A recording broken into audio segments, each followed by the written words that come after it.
Ya, bagaimanakah jika terjadi sengketa pajak?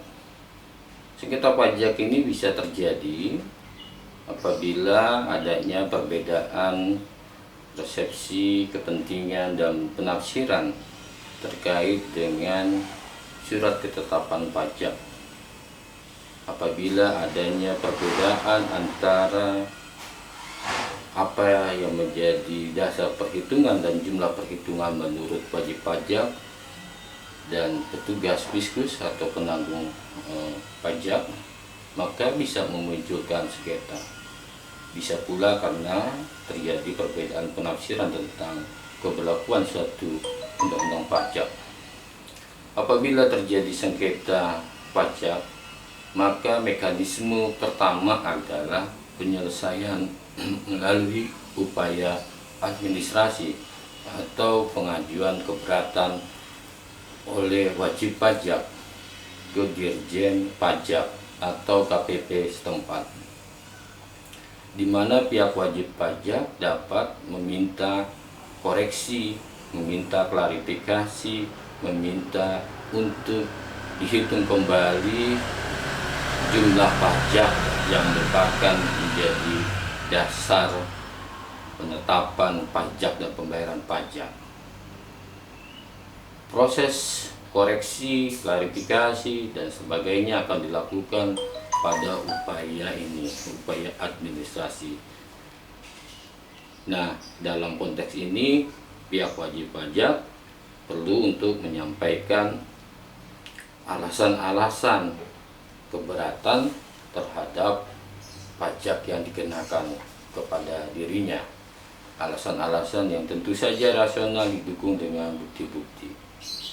Apabila terjadi dalam proses upaya administrasi ini, pihak wajib pajak merasa keputusan yang diterbitkan oleh Dirjen Pajak atau kantor KPP tidak memuaskan karena dianggap merugikan kepentingan wajib pajak, dan wajib pajak merasa keberatan atau tidak puas dengan keputusan itu, maka wajib pajak dapat mengajukan upaya banding.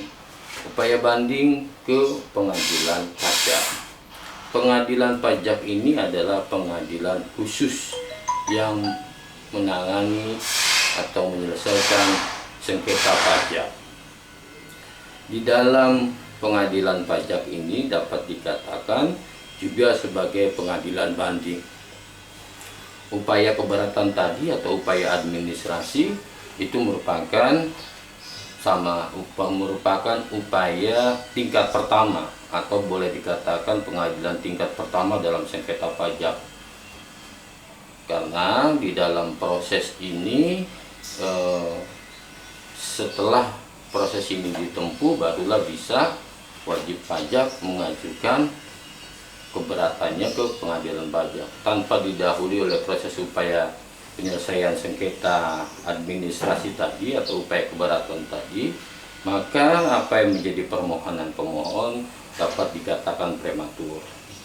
Karena itu sebelum mengajukan sengketa ke pengadilan pajak, upayakan untuk menempuh melalui jalur upaya administrasi. Nah, upaya di pengadilan pajak, karena ini adalah boleh dikatakan sebagai pengadilan banding, yang menjadi objek sengketanya adalah keputusan ketetapan pajak yang diterbitkan oleh Dirjen Pajak pada saat persidangan upaya keberatan tersebut, upaya administrasi yang sudah dilakukan. Jika dalam proses pengadilan pajak ternyata putusan hakim pengadilan pajak juga tidak memuaskan atau dianggap merugikan kepentingan wajib pajak bisa mengajukan peninjauan kembali kepada Mahkamah Agung. Itulah mekanisme penyelesaian sengketa secara umum pajak. Jadi penyelesaian pertama adalah melalui upaya keberatan diajukan oleh wajib pajak ke Dirjen Pajak atau KPP setempat. Apabila keputusan KPP atau Dirjen Pajak merugikan atau tidak memuaskan, pihak wajib pajak dapat mengajukan upaya banding ke pengadilan pajak. Apabila juga tidak puas terhadap putusan pengadilan pajak, bisa melakukan peninjauan kembali ke Mahkamah Agung. Demikian mekanisme penyelesaian sengketa pajak di Indonesia. Terima kasih. Wabillahi taufiq wal hidayah. Wassalamualaikum warahmatullahi wabarakatuh.